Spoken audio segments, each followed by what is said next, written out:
Ini fitnah agama. Tapi walaupun ini keliru-keliru, gak ngerti, kita itu heran. Di medsos tuh banyak pakar nasab tuh banyak sekali. Ini namanya fitnah akhir zaman, saudara ya. Ini luar biasa. Saya kira ini memang perlu menjadi program atau introspeksi. Gimana kira-kira kita umat Islam yang mayoritas ini tidak hanya secara kuantitas kita ini muslim.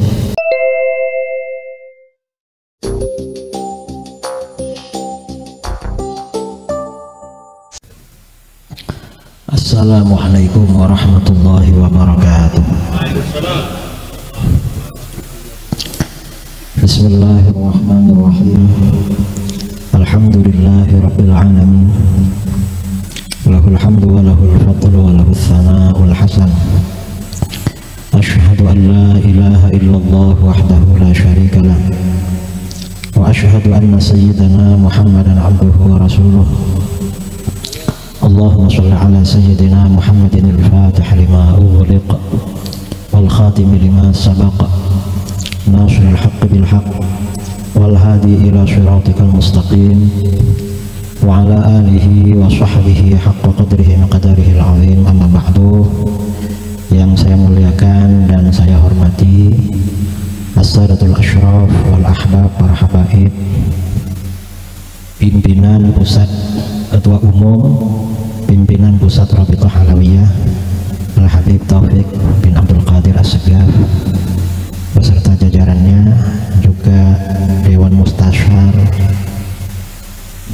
Dewan Syuro, semuanya yang saya muliakan dan saya hormati. Ini sebagian memang saya kenal lama secara pribadi.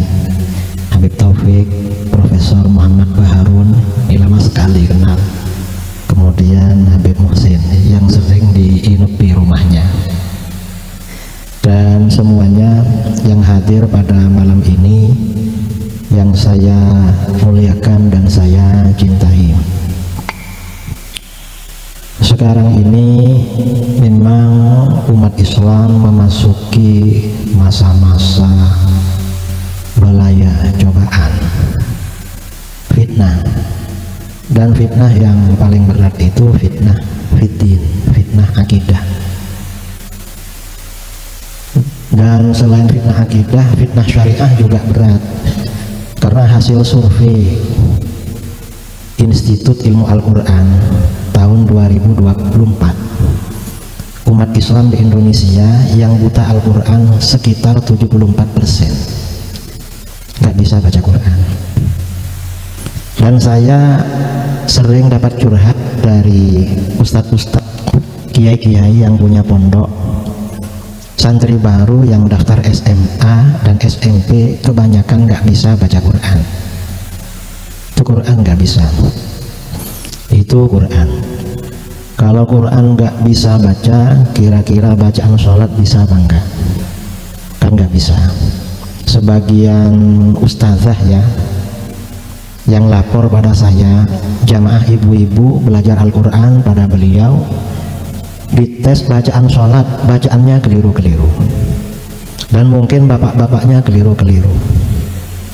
Ini fitnah agama. Tapi walaupun ini keliru-keliru, gak ngerti, kita itu heran. Di medsos tuh banyak pakar nasab tuh banyak sekali. Ini namanya fitnah akhir zaman, saudara ya. Ini luar biasa. Saya kira ini memang perlu menjadi program atau introspeksi. Gimana kira-kira kita umat Islam yang mayoritas ini tidak hanya secara kuantitas kita ini muslim, tapi muslim yang berkualitas. Dan saya kira ini tanggung jawab kita semua, para kiai. Ini ada dari PWNU, GNU, juga ada dari Muhammadiyah, apalagi para habaib. Ini tanggung jawab kita. Ini di mana-mana, saudara. Belum lagi ya orang-orang yang hal-hal yang prinsip di dalam akidah itu gak paham. Itu banyak hal-hal yang prinsip di dalam akidah nggak paham itu banyak. Kalau cuma nggak paham bahwa habaib zuriyahnya Rasulullah misalnya, itu kan nggak jadi, nggak murtad, nggak kufur, nggak apa, namanya nggak paham. Orang nggak ngerti Habib itu banyak. Orang ngertinya Habib yang terkenal paling Habib Syekh, Habib Rizik, itu yang ngerti, yang tahunya Habib, dan nggak tahu Habib itu apa. Ya belakangan setelah fitnah ini, oh Habib itu keturunan Rasulullah. Ini belakangan. Ini yang ingin saya sampaikan. Cuman sebelum menyampaikan beberapa problem ini, karena ini momennya Maulid dan Haul ya, mungkin kita juga perlu, karena di Rabithah Alawiyah ini pasti jangkauannya luas di Nabawi TV, bahwa berbicara keagungan Rasulullah SAW seperti yang disampaikan di dalam maulidnya Maulana Sayyid Al-Habsyi Syimtud Durar. Kalau diperhatikan, sebagian narasi beliau ini mirip-mirip dengan narasinya Imam Syafi'i di dalam Muqaddimah Ar-Risalah ketika memuji-muji baginda Rasulullah SAW. Itu narasinya. Artinya apa? Ungkapan bahwa Rasulullah itu makhluk paling mulia, makhluk paling agung. Kalau zaman sekarang tanda-tandanya orang itu mulia atau agung itu terkenal, populer atau viral. Dan biasanya orang itu viral setelah punya prestasi. Punya prestasi viral. Ini viral yang positif ya. Kalau sekarang kan banyak viral negatif. Viral juga tapi negatif. Tapi kan bukan mulia, bukan agung. Nah, ini kecuali baginda Rasulullah SAW. Rasulullah ini viral sejak sebelum dilahirkan. Belum lahir sudah viral. Orang tuanya belum ada sudah viral. Mengapa? Karena sifat-sifat beliau, ciri-cirinya, kemudian tanda-tanda kedatangannya lengkap disebutkan di dalam kitab-kitab samawi, kitab Taurat, kitab Injil, dan kitab-kitab yang lain. Dan yang mengendos nama beliau adalah para nabi. Itu nabi kita. Berarti kan memang keagungannya luar biasa. Di dalam Al-Quran tentang Nabiullah Isa alaihissalam, wa idh qala Isa ibnu Maryam ya bani Israel inni rasulullah ilaikum musaddiqan lima bayna yadayya minat Taurah wa mubasysyiran bi rasuli ya'ti min ba'di ismuhu Ahmad, yang dikutip oleh Imam Al-Habsyi dalam Syimtud Durar. Sampaikan Muhammad ketika Isa bin Maryam berkata, ini sampaikan kepada siapa? Ini pasti kepada orang Kristen, orang Nasara, karena yang akrab, yang dekat dengan Nabi Isa itu Nasara. Ketika Isa bin Maryam berkata, hai Bani Israel, mengapa suruh sampaikan? Berarti ini ada di dalam pengetahuan orang-orang Kristen. Seandainya gak ada, pasti digugat Al-Quran. Ternyata mereka tidak menggugat. Isa berkata, hai Bani Israel, sesungguhnya aku utusan Allah pada kamu, pada kalian. Fungsinya ada dua. Pertama, membenarkan kitab Taurat yang datang sebelum aku. Artinya mengajak mereka kembali kepada ajaran kitab Taurat. Karena orang-orang Bani Israel itu ketika tidak dipimpin seorang nabi biasanya nggak kuat. Harus para nabi yang mimpin. Kalau bukan nabi yang mimpin, kitab sucinya dirubah. Beda dengan umat Islam. Itu fungsi yang pertama. Fungsi yang kedua, wa mubasysyiran bi rasulin ya'ti min ba'di ismuhu Ahmad. Dan fungsi yang kedua, sebagai pembawa kabar gembira tentang seorang rasul yang akan datang sesudahku, namanya adalah Ahmad. Dan ini, ayat ini ternyata diungkap oleh para ulama, itu ada di dalam kitab-kitab, di dalam riwayat-riwayat kitab Taurat, kitab Injil, kitabnya Nabi Isa. Sehingga orang Kristen itu tidak bisa membantah kalau ini ada. Makanya di dalam ayat-ayat Al-Quran menghadapi orang-orang ahlul kitab yang pernah belajar Alkitab, menuntut mereka untuk beriman kepada Rasulullah SAW sesuai yang ada di kitab suci mereka dan disampaikan oleh nabi-nabi mereka. Orang-orang Yahudi ketika berperang dengan orang-orang kafir, takut kalah, doanya bertawassul dengan Rasulullah SAW. Allahumma ansurna 'alal kufar bi nabiyyikal mab'uts fi akhiriz zaman. Ya Allah, berikan kemenangan pada kami menghadapi orang-orang kafir dengan wasilah nabimu yang diutus di akhir zaman. Itu disampaikan di dalam Al-Quran, wa kanu min qablu yastaftihuna 'alal ladzina kafaru falamma ja'ahum ma 'arafu kafaru bik fala'natullahi 'alal kafirin. Orang-orang Yahudi dulu selalu pakai kanu dan fi'il mudhari', berarti istimrar tajaddudi, tawassulnya terus-terusan. Jadi kalau kita ahlus sunnah tawassul terus, Yahudi tawassul terus dulu. Jadi mereka ini memohon kemenangan terus dengan wasilah baginda Nabi kita. Tapi begitu mereka tahu ternyata Nabi kita ini lahir bukan dari bangsa Israel, bangsa mereka, tapi dari bangsa Arab, akhirnya mereka hasud karena bukan bangsa Israel, bangsa Arab. Artinya apa? Hasud ini dulu sifatnya orang Yahudi. Kita gak boleh ya, gak suka sama orang alim karena beda ras, beda apa misalnya, beda apa, itu kan Yahudi namanya, sifatnya orang Yahudi. Kemudian Allah laknat orang-orang kafir di dalam ayat itu. Nah ini seandainya orang Yahudi gak berdoa begitu, pasti mereka membantah. Ternyata Yahudi gak membantah, karena memang itu yang mereka lakukan. Karenanya di fakta orang-orang Yahudi dan Nasrani ketika baginda Rasulullah SAW diutus, mereka tahu yakin ini pasti Rasulullah dan tidak salah lagi.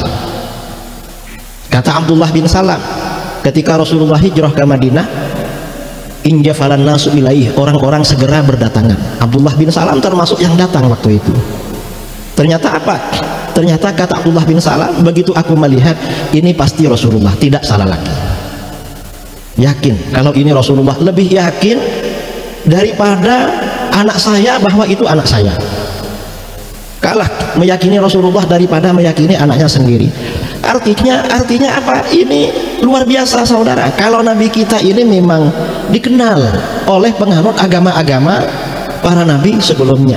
Karenanya di dalam Al-Quran dikatakan, walladzina utul kitaba ya'rifunahu kama ya'rifuna abna'ahum. Orang-orang yang diberi Alkitab oleh Allah, Yahudi Nasrani, kenal pada Rasulullah seperti mereka kenal pada anak-anaknya. Artinya gak bisa salah lagi. Orang punya anak mirip dengan anaknya tetangga, orang lain yang jarang jumpa bisa keliru, tapi kalau orang tuanya gak bisa. Dan mereka melihat Rasulullah itu gak bisa keliru, ini memang benar, gak salah lagi kalau ini Rasulullah. Artinya apa? Rasulullah SAW adalah memang benar-benar makhluk paling mulia, makhluk paling agung. Berbagai keistimewaan yang paling sempurna diberikan oleh Allah kepada baginda Nabi kita. Nah, ini hal-hal juga yang perlu disampaikan kepada umat. Karena orang ini kalau mengetahui posisi Rasulullah, insya Allah tidak akan terpengaruh aliran-aliran sesat. Orang-orang yang terpengaruh dengan faham-faham yang menyimpang itu tidak tahu gimana sebenarnya posisi baginda Rasulullah SAW. Ini yang perlu kita sebutkan ya, berkaitan dengan maulid Nabi pada malam ini. Kemudian masalah haul Habib Alwi bin Tahir Al-Haddad sama Habib Ali bin Ja'far As-Segaf. Saya memang senang membaca kitab-kitabnya Habib Alwi bin Tahir. Dan Habib Alwi bin Tahir ini memang kalau menulis sesuatu dari berbagai aspek. Jadi dan sebagian kitabnya itu kan rudud, sebagiannya rudud. Kalau ngerot suatu pemikiran dari berbagai aspek, memang rududnya beliau. Kayaknya memang pada masa-masa sekarang ini gak ada yang seperti beliau. Dari karya-karya yang ada seperti Habib Alwi bin Tahir. Kemudian Habib Alwi bin Tahir ini sepertinya ada hubungan dengan Habib Ali bin Ja'far. Karena ketika berbicara nasab, terutama nasab-nasab Wali Songo, ulama Nusantara, itu rujukannya Habib Alwi bin Tahir.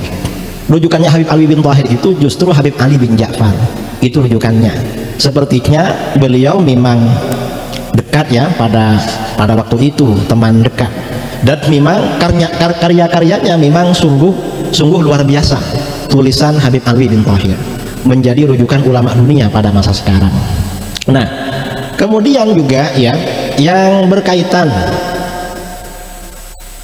fitnah pada masa sekarang. Kembali kepada persoalan tadi yang ingin saya sampaikan. Jadi memang Allah Subhanahu wa Ta'ala menciptakan makhluk ini tidak main-main. bukan abasan. Kemudian Allah juga menentukan kita sebagai umatnya juga tidak main-main. Kemudian sekarang ini fitnah datang bertubi-tubi, tidak main-main juga. Ketika Habib Abdullah bin Muhsin Al-Attas ditanya pada waktu munculnya Wahabi, ini gimana Beb? Ini Wahabi ini muncul ini semuanya dibunuh, kuburan diratakan dengan tanah. Ternyata apa? Kata beliau, hikamun anzalahallahu 'alan nas. Ini banyak hikmahnya yang diturunkan oleh Allah kepada manusia. Mengapa? Likai yatawassatu wa ya'tadilu ba'da an kanu malu. Agar mereka ini kembali ke jalan yang moderat, jalan yang netral. Setelah sebelumnya mereka ini agak miring. Nah, ajaran Ahlus Sunnah wal Jamaah yang disebarkan kepada bangsa Indonesia ya di mana-mana, dari sejak Wali Songo kemudian para habaib habis itu, ini kan memang ajaran yang moderat. Kata Sayyidina Ali bin Abi Thalib karramallahu wajhah, kata beliau, khairun nas annamatul ausat. Sebaik-baik golongan adalah kelompok moderat. Mengapa kelompok moderat golongan paling baik? Yalhaqu bihim at-tali. Orang yang terlambat biar menyusul pada mereka. Terlambat ini artinya kalau sekarang ya radikal kiri, sumbu kepanjangan. Kemudian ada lagi kelompok yang radikal kanan, wa yarji'u ilaihim al-ghali. Lalu kelompok yang ulat, kelompok yang berlebih-lebihan, yang ekstrim, itu agar mundur ke belakang, agar kembali kepada kelompok moderat ini.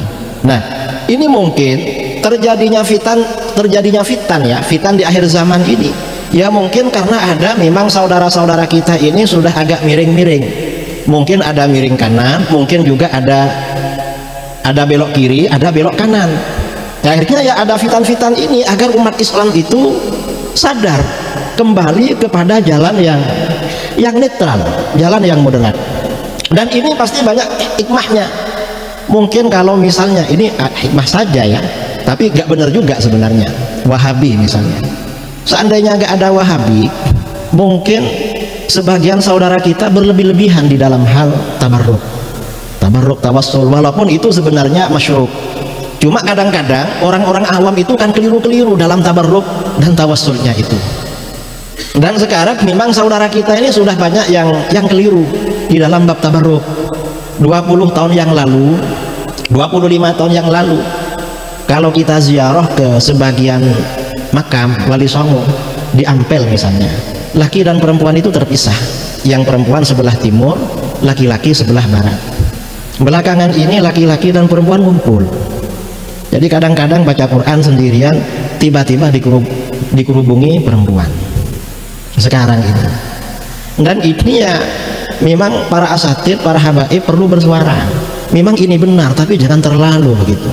Ini artinya kan memang dari waktu ke waktu memang perlu.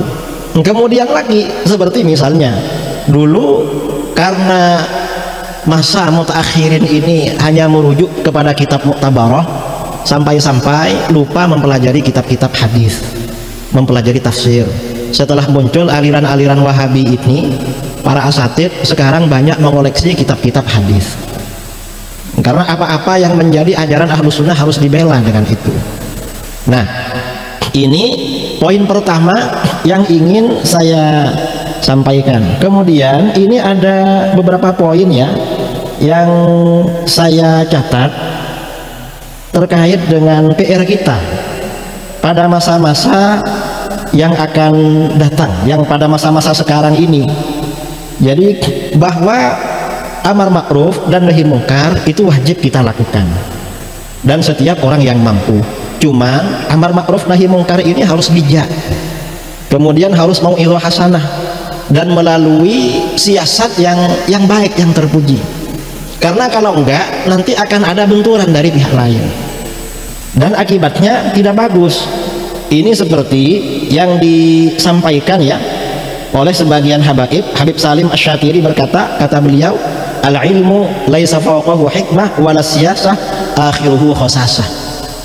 Ilmu itu kalau tidak bijak yang menyampaikan, memang di kitab itu ada, cuma yang menyampaikan tidak bijak, kemudian juga tidak siasah ya, tidak mengerti situasi dan kondisi, akhirnya justru kehinaan. Artinya apa? Bisa kerusakan akhirnya. Ini diantaranya. Kemudian lagi ya, nah kemudian lagi, karena memang kehidupan dunia itu bisa hidup dengan ilmu agama. Orang itu kalau tidak punya ilmu agama, seperti di dalam kitab-kitabnya, itu berarti kan orang mati. Maka orang yang tidak punya ilmu agama itu mestinya tidak berhak untuk berada di depan membicarakan ilmu agama, mestinya begitu. Sekarang ini dari setiap komunitas ada yang seperti itu, diperhatikan nggak punya ilmu memang, tapi ngomong ya, bicara apa saja dan diundang di mana-mana, kadang-kadang viral itu. Ini gimana mengatasi seperti ini? Mestinya orang ini masih belajar, bukan ceramah atau bukan majelis atau apalah, atau bikin konten. Kemudian juga yang perlu diketahui, situasi sekarang ini sudah berubah, nggak sama dengan dulu. Karakter masyarakat juga berubah. Kemudian juga berbagai perubahan ini memang melanda semua golongan, yang NU, yang Muhammadiyah, yang apa-apalah berubah.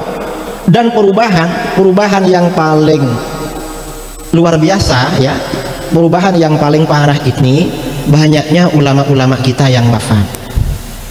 Intiza'ul ilmi bintiza'il ulama. Ulama-ulama yang punya harisma, yang menjadi rujukan, semakin lama semakin tidak ada.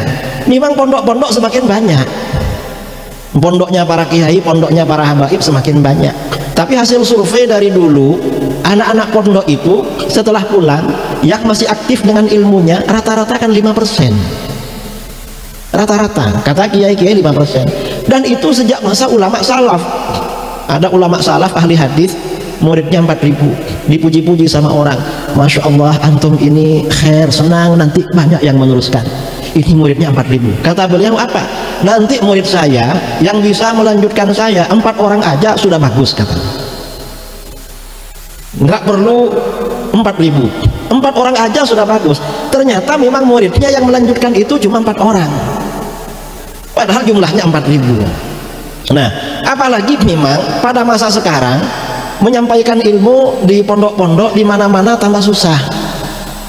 Karena yaitu tadi perubahan karakter. Saya sering ngobrol-ngobrol sama kiai-kiai di mana-mana. Masalah ya masyarakat kita, ya mungkin juga karena kita juga. Dulu kalau ada santri ngaji dipukul sama kiainya, lalu orang tuanya tahu, anaknya dimarahi. Itu dulu. Sekarang ini kalau ada santri ada di pondok nakal, lalu telinganya diselentik ya, telinganya itu nanti anaknya lapor sama orang tuanya, kemudian orang tuanya nanti lapor polisi, ustadznya dipenjara 6 bulan. Dan ini ada saudara, ada sekarang. Kadang-kadang ini keluhan dari para kiai-kiai ya, para di mana-mana. Jadi kadang-kadang sudah anaknya itu di pondok itu murah, kadang ustadznya biar tetap mondok juga cari dana untuk anaknya. Ini kadang-kadang orang tuanya ketika mengambil ngajak pulang itu kurang perhatian sama gurunya, kurang hormat. Artinya apa? Ketika bikin pondok sekarang itu yang perlu dididik ternyata bukan cuma anaknya, ternyata orang tuanya juga, atau mungkin ustadznya juga sebenarnya. Ini di mana-mana memang. Jadi ini memang perubahan ya, terjadi perubahan. Kalau dulu memang karena dulu banyak orang-orang alim, majelis-majelis ilmu itu biasanya yang tasaddur, yang menyampaikan, yang baca kitab itu orang-orang alim. Orang-orang alim dan zuhud lah orang-orang dulu itu. Sekarang ini majelis banyak sekali. Ya kita tidak seuzon, karena sebagian dari sahibul majelis itu yang disampaikan tidak sesuai dengan ilmu kadang-kadang. Ini termasuk fitnah pada masa sekarang. Kemudian dari situ akhirnya akan muncul yang namanya fitnah-fitnah itu. Dan ini dari semua kalangan, fitnah-fitnah seperti ini, fitnah-fitnah pikiran yang tidak sesuai. Nah, kalau ada orang menyampaikan pikiran-pikiran nggak sesuai dengan ajaran Islam, nggak sesuai dengan ajaran as-salaf ya, dan ini dari semua golongan, dari NU ya ada, dari Muhammadiyah ada, dari Rabithah Alawiyah ada juga yang begini, dan mereka ini rukun biasanya, yang satu frekuensi beda aliran kok rukun orang ini. Dan ini sama-sama ada ya, karena itu tadi memang zaman semakin akhir ilmu ini semakin dikurangi oleh Allah, dan ini menjadi PR bagi kita gimana menghadapinya. Kemudian juga ya, kita ini perlu membangun sinergi sesama tokoh-tokoh atau sesama ormas-ormas. Untuk apa? Untuk menjaga umat Islam, untuk mengayomi umat Islam. Makanya pesan baginda Rasulullah SAW, alaikum bil jamaah, kamu ini harus berjamaah, bareng-bareng, jangan sendirian. Kadang-kadang orang ini karena hebat, karena apa, mau sendiri aja, dan itu kan tidak bisa kan, memang harus ngajak-ngajak itu. Kemudian juga kita ini, terutama yang ahli ilmu, ini memang harus membentuk badan-badan yang melakukan amar ma'ruf nahi mungkar secara ilmiah. Kalau di NU itu ada lembaga Bahsul Masail, kalau Muhammadiyah ada Tarjeh, ya mungkin di Rabithah ini ada apalah. Karena hal-hal ya, karena banyak hal-hal, saya ini kan lahir dari keluarga muhibbin, makanya diberi nama Idrus. Saya heran juga dulu, saya ini kok namanya Idrus, padahal ayah saya, kakek saya ke atas. Saya tanya sama saudara-saudara, gak ada yang namanya Idrus. Ternyata dulu ada Habib Idrus sering keliling-keliling sekitar rumah saya, memang dekat dengan keluarga, lahir diberi nama Idrus. Jadi memang lahir dari keluarga muhibbin. Nah, yang ingin saya sampaikan, mungkin karena saya ini lahir dari keluarga muhibbin, kemana-mana sering ditemui habaib memang. Misalnya kemarin bulan Ramadan, waktu di Texas yang menemui saya ini Sayyid Fikri Syahab, waktu di Amerika. Kemudian di New York itu dari Surabaya Reza Al-Habsyi, lalu di Washington DC ada lagi, dan di mana-mana memang. Mungkin karena wah ini pasti muhibbin ini, namanya aja sudah Idrus gitu, mungkin begitu. Nah, cuman karena saya ini mungkin muhibbin, saya ngisi di mana-mana. Ini sampai sekarang saya sudah 17 hari belum pulang ke rumah. Sebenarnya mau pulang malam ini, cuma Habib Taufik sama Habib Taufik diminta ke sini. Akhirnya sudah nyampe Madura, tadi pagi ngisi di Madura, balik lagi ke Jakarta. Saya kemarin pagi dari Lampung. Tadi malam ngisi Maulid di Malang, terus tadi pagi di Pamekasan, terus ke sini. Ya besok ya ke timur lagi. Insyaallah mungkin pas 19 hari baru pulang nyampe rumah. Nah, di mana-mana kalau berjumpa dengan daerah-daerah yang memang banyak habaibnya, sebagian orang-orang ini banyak menyampaikan pada saya hal-hal yang berkaitan dengan kalangan habaib. Dan ini sebagian itu memang perlu dijelaskan. Seperti yang kalau terjadi di NU itu kan namanya Bahsul Masail. Setiap ada persoalan, biasanya ustadz-ustadz, para kiai kan Bahsul Masail. Ini sebenarnya bagaimana? Nah, sebenarnya saya perhatikan di kalangan para habaib masalah-masalah seperti itu ada juga. Dan sampai sekarang ini belum ada Bahsul Masail atau fatwa atau apa yang begini ini hukumnya bagaimana sebenarnya. Banyak terjadi. Dan ini kan saya kira ini perlu memang ya, di Rabithah Alawiyah ini ada lembaga yang seperti itu. Ya agar kalau misalnya ada oknum keluarga habaib yang aneh-aneh itu, kita bisa mengingatkan, Beb, antum ini, kami ini wajib habah sama antum kok menyimpang begini, gimana gitu. Jadi perlu, saya kira memang perlu. Jadi kalau ada hal-hal, ada orang ya bukan ahli ilmu berbicara agama, dan ini dari berbagai kalangan. Nah, kalau di setiap kelompok, misalnya termasuk di kalangan habaib, ada yang memperhatikan isu-isu yang seperti itu, mungkin itu mudah mengatasi yang berkaitan dengan masalah-masalah seperti ini. Nah, ini saya kira ya beberapa hal yang perlu saya sampaikan, masukan-masukan, karena hal yang seperti ini juga perlu menjadi masukan pada kelompok-kelompok lain. Saya perhatikan ulama-ulama Mesir sendiri sekarang ini juga banyak yang cemas, yang gelisah. Mengapa? Karena termasuk di internal kalangan sufi, kita ini kan sufi kan, di internal kalangan sufi ini juga banyak penyimpangan-penyimpangan pada masa sekarang, baik itu yang dilakukan oleh mursyid atau oleh murid atau siapa. Dan ini saya kira terjadi di semua kalangan, di mana-mana kalau diperhatikan. Jadi ini saya kira ya hal-hal yang perlu saya sampaikan, karena memang juga perlu ya di kalangan para habaib ini perlu disampaikan. Di dalam sebagian hadis-hadis bahwa ada ahlul bait, di mana Rasulullah SAW tahu kalau orang ini ahlul bait, tapi ketika menghampiri baginda di Al-Kautsar Rasulullah gak mau. Ini perlu disampaikan juga, karena ada yang seperti itu. Yang seperti ini sebenarnya bagaimana di dalam keterangan hadis-hadis sahih itu.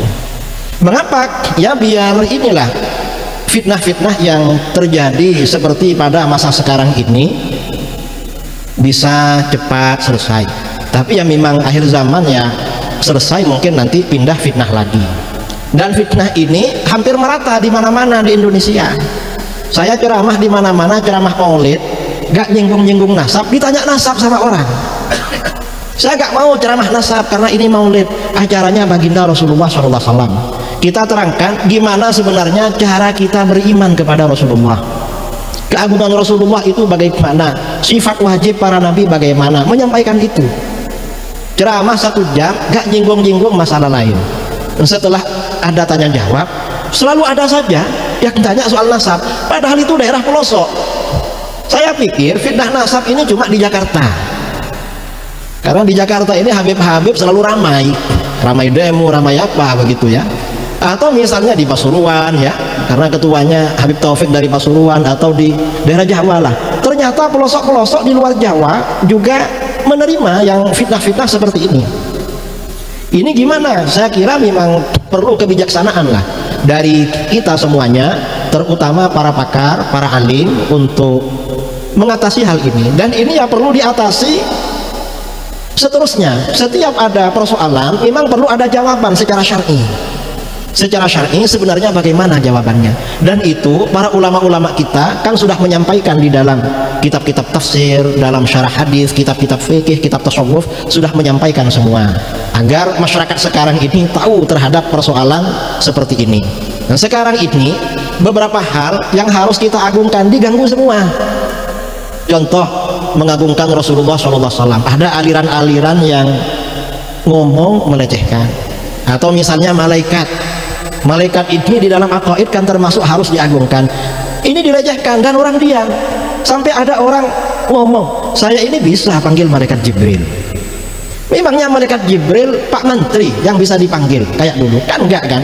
Cuma karena syiddatil jahli. Pada zaman sekarang sangat bodoh orang sekarang, orang itu gak peka masalah seperti ini, padahal itu masalah pokok di dalam agama. Nah, barangkali ini masukan-masukan dari saya pribadi, dan mungkin para alim, para pakar, para ulama yang ada di sini, insya Allah banyak yang lebih tahu dari saya. Saya ya karena diminta ngasih nasihat, ya ngasih lah, entah masuk apa enggak.